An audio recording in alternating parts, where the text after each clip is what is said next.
Hi everyone, today I'm rewatching Twin Peaks. I'm on season 2 episode 24 called Wounds and Scars, and it was directed by James Foley and written by Barry Pullman. Okay, so we start this episode with the unusual close-up of Harry's face, and we have some tender and sexy flashbacks to Harry and Josie's relationship. The jazz music in the background and this misty flashback scenario, it kind of reminds me of sort of a bluesy 1950s pulp fiction sort of thing, crime fiction. It's very much like she is the muse to the cop. It's really nice to see Hawk show up, and you get a sense that there is a really strong sense of community in Twin Peaks, with Norma giving Harry that breakfast. You know, I think it was a couple of episodes ago where Harry and Norma sort of had this intimate conversation, and yeah, I think they'd be a really good I think they'd actually be a really nice pair. I kind of ship that. So Harry has drank himself into a state of despair. He's not wanting to go back to work, he's not wanting to do anything, and it's an interesting line that he says about, you know, you and Cooper can handle everything because it's a simple town, and then he pauses a moment and he says, well, it used to be. I think what he means by that is that his police force didn't used to actually know what was going on. You know, there was so much going on that, you know, you could never call Twin Peaks a simple town. Even in the past, there was always a complicated system of secrets and lies that was under the surface. Okay, so this episode sees the arrival of Annie. She's a pretty important character in the Twin Peaks universe. She's introduced late in season 2, and because of this, I think we have to get to her story pretty quickly, which we do. I don't think that there are many other female characters in the show that have as much attention and characterization as Annie does so quickly as well. You know, part of me really thinks that Annie is introduced as a character not for herself, but because she is part of Cooper's story, and we need to see Cooper in a state of being emotionally invested in something for his story to be more meaningful. So when Annie is brought in, even though we have a good build-up and explanation of her character, I do feel that a little bit like it's unfair. Annie is one character that I have always had a little bit of an issue with in regards to the Cooper storyline. Mainly for me, it's because she's so pure a character, and while she expresses a desire to be a stronger person and she's on the beginning of that path, she is also very naive about the world, and about her experiences are very limited, and she has been in a convent. For me, this weakens the character rather than makes her stronger, especially in any relationship. I think that a character like this would be vulnerable, would still be at a disadvantage in the relationship. It would not be an even relationship, I don't think, that she could have with anyone at this stage, just getting out of the convent, being so closeted. It just didn't sit well with me, even when I was a kid watching this, that Cooper's love interest had to be this, you know, pure as driven snow, blank canvas of a woman who needs to be guided and led, is still discovering everything almost in a childlike kind of way, especially considering that the abandoned storylines, such as the storyline with the romance line with Audrey, because she was apparently too young, and yet Annie's character, because of her experiences, is almost younger than Audrey. in regards to Heather Graham, her acting skills in this are a little undercooked, I personally think. I remember watching this with my parents when I was like 12. There was a comment made like, oh, she's sleeping with the director, and I was like, what? Because I didn't realise that just meant she's not a very good actress. Heather Graham has since improved a lot acting wise. I recently saw a movie called Horns starring Daniel Radcliffe, Harry Potter.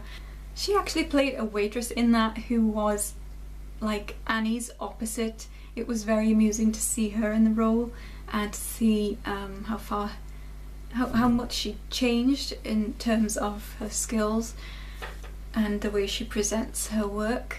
But I think that you can tell in this that perhaps the actress is a little bit new. So we get this interesting information about Josie, that she hardly weighed anything when they looked at her body after death. Cooper realizes that this probably has something to do with the fact that he saw Bob and the little man from another place in the room, in the hotel room when Josie died, and he realizes that there is some kind of supernatural interference with Josie's death. And when he expresses this to Hawk, Hawk sort of brushes it under the mat like there isn't anything we can do about it. So Wyndham Earle is rattled. He realizes that Cooper is getting help in the chess game and he is mad about it. The way Wyndham Earle talks, he is he's super intelligent. He almost thinks too much. One sentence almost runs into the next when he's talking, and half of the time I think he's only making sense to himself. His mind is clearly jumping from one issue to the next, but ultimately he has this goal to play this game with Cooper, and he wants to hurt Cooper. You can tell that by his reaction to finding out Cooper is not playing the game to his liking. He wants Cooper all to himself, to be playing the game, because he knows that he will lose the game if he plays it by himself, I think. So Audrey's running events at the hotel and she runs into John Justice Wheeler again. I don't know about what it is about John Justice Wheeler, but I don't think he pulls off this characterization of this 1950s kind of explorer turned rich man persona. He had this kind of old-fashioned mannerism about him when he first arrived, and he was like, "Hot dog, Ben," and it just doesn't sort of gel with the actor. I don't think that maybe Billy Zane is a bit too young to pull off this guy who's supposed to have, been everywhere, done everything, and now owns everything and has so much power. Also, the charm that he's supposed to have. I mean, they've given him an old-fashioned kind of charm that I don't necessarily think fits with the actor, as I say. And I think that, for a young guy like this to try and imagine him doing business with men like Ben, something a little off for me with that. It doesn't quite work. If we were to think of the perfect kind of guy for Audrey to guide her in her first romance, to give her some experiences in life, then Audrey is such a classy gal with such expensive tastes, I think, because of the way she's been brought up and her character in general, that John Justice Wheeler, I guess, is appropriate for her. When Wyndham Earle turns up to trick Donna in disguise, it's pretty creepy because Donna, she acts so coy around this older man that we are reminded that she is still a very young woman, and how brazen Wyndham Earle is in doing this, it's quite scary. That he would go to such extremes just to be close to her, physically close to her. I mean, he could do anything to her at that moment. We start to see Ed trying to finalize his breakup with Nadine, and she is not at a point where she can fully understand what's going on yet. But Dr. Jacobi says that gradually she will come to a state of awareness, and at the end of that conversation that they have, Nadine, in a comical kind of way, grabs her eye and says she thinks she's gone blind, so that's kind of maybe the first step to awareness of her reality. So Cooper and Pete talk about the chess game. They realize that each piece represents a person, and that if a pawn is lost, then Wyndham will likely kill someone. I don't know at this stage whether Cooper has associated that the Queen might be particularly important, but he does say to Pete, you know, watch the Queen. I mean, I know that the Queen is the most powerful piece in chess, but I mean, in regards to Wyndham looking for a queen to represent this piece, Wyndham's idea of a queen is that they only have to be beautiful. He discusses this with Shelley at the diner and says that she should enter the Miss Twin Peaks contest because she's so pretty. And of course Wyndham sees Dale's initial interaction with Annie and probably can tell from that that he is quite invested or quite interested in Annie. There is a second where Dale seems to regain those psychic powers that he originally had when he first came to Twin Peaks. He was very much spiritually aware, and he seemed to have this sixth sense that allowed him to investigate things that other people could not. And yet it only lasts a second here before he's distracted by Annie, I guess. I like Drunk Harry. He is such a quiet man normally. He has been a very calm, orderly man. I think the only time we really saw him take a stand on anything and say, you know, wait a minute, no, was with Leland, when Leland and Ben were in the framing for Laura's murder. He had enough at that stage, and this is kind of like the same side coming out. It's kind of sad when Harry says that Josie made everything so much better, because you do wonder if that means that he was more of a lonely man before Josie arrived. And I think when we see Cooper console Harry, we really see how far their friendship has come, and also what kind of a man that Cooper will be when it's called on him to provide support for another person, because he is obviously very hands-on with Harry and he's a very calming influence. I mean, he acts like he really loves Harry. Hawk sorry. Hawk has some really interesting sort of metaphorical type of sayings that he brings out now and then. This particular one about Harry and being like going up to a lake that you used to love, hiking up to a lake and finding a hole there instead of the lake that you used to love. Very clever. So that's a funny scene with Mike and Nadine checking into the hotel, and Mike is recognized by his school friends, and obviously Nadine has some recognition about how inappropriate that is as well, because she gets angry at that point. So perhaps she is gradually going on this journey of self-awareness and getting back to normal.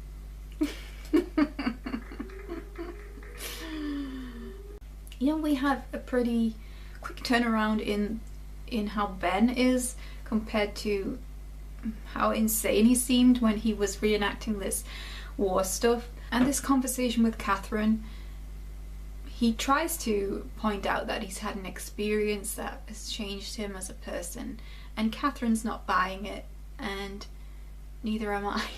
Catherine's response to Ben's speech about being a better person and once having had a heart of coal and now being a very giving man, she just smiles through the whole thing like, you know, she thinks, what the hell is this guy talking about, and how could he possibly think that I believe a word he's saying?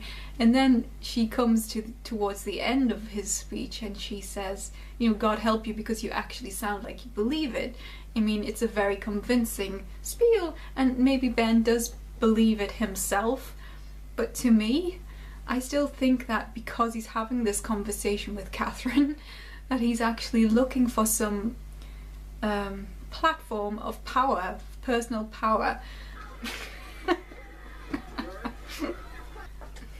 Okay, so at the end of this episode we see this Black Widow bitch get into bed with Harry to try and set him up. She comes across as a really competent vixen, this woman. So I thought that episode was an alright episode, yeah. I liked seeing drunk Harry. I think that's a very memorable part of Twin Peaks, to see Harry like that.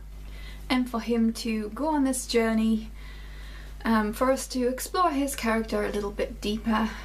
And again, to see how far the friendship between Harry and Cooper, how much that has developed.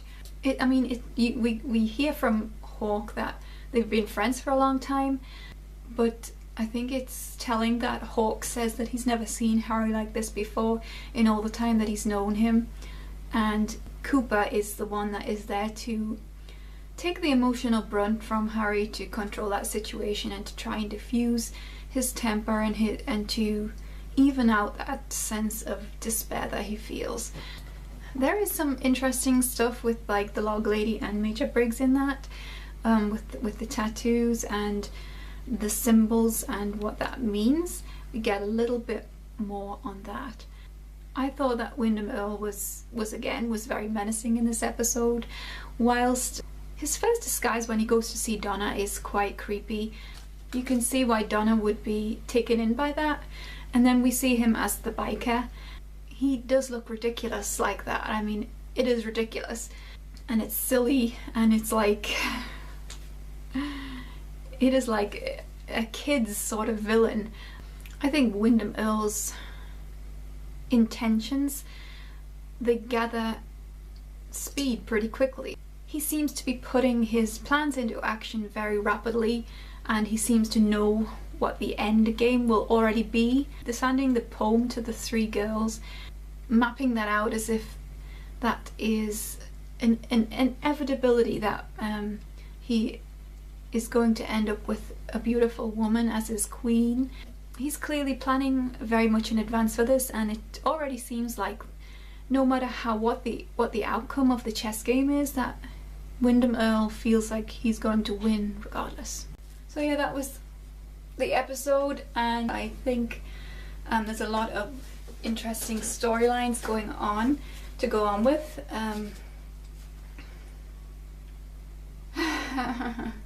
There is a continuing sense that we are fast approaching an end game for Twin Peaks. So that's it for now. Next time it'll be episode 25. Until then, you can subscribe to this channel if you want to keep up with these rewatches, or if you want to look at my other videos such as news videos, etc. You can also leave a comment below if you have any thoughts about this episode. You can follow me on Twitter at @TheLogSadie, and thank you for watching, and goodbye.